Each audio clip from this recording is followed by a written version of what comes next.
तर मी इथं खारोड्याची तयारी करत होते. खारोड्याचं जे बाजरी आहेत ना, त्याच्यासाठी 2 किलो बाजरी धुवून छान व्यवस्थित घेतलेली होती मी आणि मिक्सरमधून काढत होते. ओलसर आहे तोपर्यंतच. तर तुम्ही गिरणीतून पण आणू शकता काढून. पण आता गिरणी तर इथं जवळ नव्हती, त्यामुळं आमच्याकडे गिरणीत ते काढून पण देत नाही. मग त्यामुळे मी घरीच थोडंसं मिक्सरमध्ये काढत होते. थोडीशी जाडसर काढायची, जास्त पिठाळ म्हणजे एकदम पीठ नाही करायचं, थोडंसं जाड असते तेवढी काढायची. छान 2 दिवस भिजू घालायची, त्याच्यावरचं पाणी काढायचं 2 दिवस. आणि मग नंतर बघा आता दुसऱ्या दिवशी संध्याकाळी मी इथं हे तयार करते, पीठ शिजवायचं आहे मला. त्याच्यासाठी हे घेतलेलं आहेत आपलं लसूण आणि जिरं हे मिक्स करून घ्यायचं छान. आणि त्याच्यामध्ये तुम्ही तिखट पण टाकू शकता. मी आत्ता नाही टाकलं, मी नंतर टाकलं शिजायच्या वेळेस. तर तुम्ही जर लाल मिरची जर टाकत असाल तर तुम्ही टाकू शकता. आणि पाणी ठेवायचं, जेवढं पीठ आहे तेवढंच पाणी ठेवायचं, जास्त पाणी ठेवायचं नाही.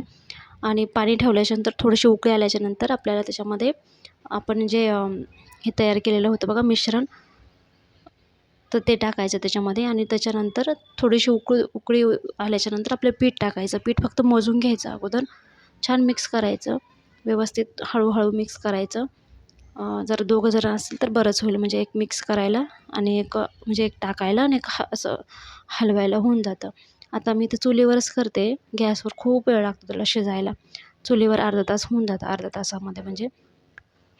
आणि मी रात्रीचं याच्यासाठी करते कारण सकाळी थापायला आपल्याला लवकर सोपं जातं ते, त्यामुळं.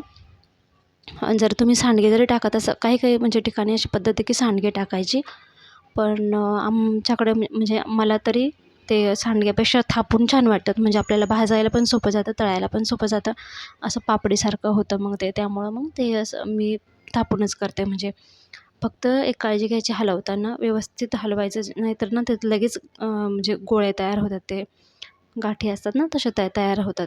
मग त्यामुळं मग हलवतच राहायचं व्यवस्थित. जाळ छानच लावायचं खाली, म्हणजे गॅसवर खूप वेळ लागेल, त्यामुळं मग गॅसवर जर चूल नसेल तर मग गॅस तुमचा ऑप्शन आहेच, म्हणजे असं नाही काही.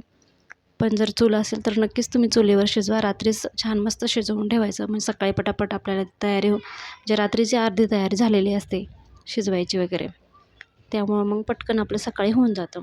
मीठ वगैरे सगळं प्रमाणात टाकायचं, थोडंसं खाऊन बघायचं कमी जास्त, फक्त जास्त टाकायचं नाही. मीठ ना थोडंसं कमीच टाकायचं, कारण सुकल्याच्या नंतर मीठ कमी होतं. म्हणजे आपलं जर जास्त मीठ टाकलं ना तर मग सुकल्यावर आपल्याला खूपच लागतं ते, त्यामुळे थोडंसं कमी टाकायचं, जेणेकरून सुकल्यावर ते व्यवस्थित प्रमाणात होऊन जातं. तर बघा इथं देवांश मध्ये लुडबुड चालू होती, तर मी थोडंसं हलवलं, मग नंतर ते आले होते. कारण देवांश ना खूप परेशान करत होता, टेरेसला थांबायचं नाहीच म्हणत होता तो. त्यामुळं मग त्यांनी थोडंसं घेतलं हातामध्ये. फक्त एवढंच की त्याला गुठळ्या होऊ द्यायच्या नाही. थोडंसं जोपर्यंत पीठ घट्ट होत नाही तोपर्यंत गुठळ्या होऊ द्यायच्या नाही. घट्टसर झालं तर मग त्याच्या गुठळ्या होत नाही. तर बघा अशा पद्धतीनं घट्टसर झालं, छान शिजलं होतं. मी झाकून ठेवलं रात्रभर तसंच. फक्त रुमाल टाकायचा त्याच्यावर, ओलसर थोडासा रुमाल, काहीतरी दुसरं म्हणजे तुम्ही टाकू शकतात, जेणेकरून त्याला एक कात येत नाही. नाहीतर उघडंच ठेवलं ना असं झाकून फक्त, तर कात येते. बघा अशा पद्धतीने थोडेसे आलेच होते तरी. तर मस्त छोटे छोटे गोळे करून थापून घ्यायचं. एक कपडा घ्यायचा खाली, खालच्या कपड्याला पण पाणीच लावायचं आणि मस्त छान जसे तुम्हाला छोट्या मोठ्या जशा हव्या तशा तुम्ही थापून घ्यायच्या. आणि अजिबात म्हणजे हाताला पण पाणी लावायचं, चिटकत नाही हाताला पण. आणि तुम्हाला ते मध्ये असंच ठेवायचं प्लेन तर ठेवू शकता, किंवा मग छिद्रही पाडू शकता. आता आमच्याकडे तशी पद्धत आहे म्हणून त्यामुळे मी तसं पाडलेलं आहे.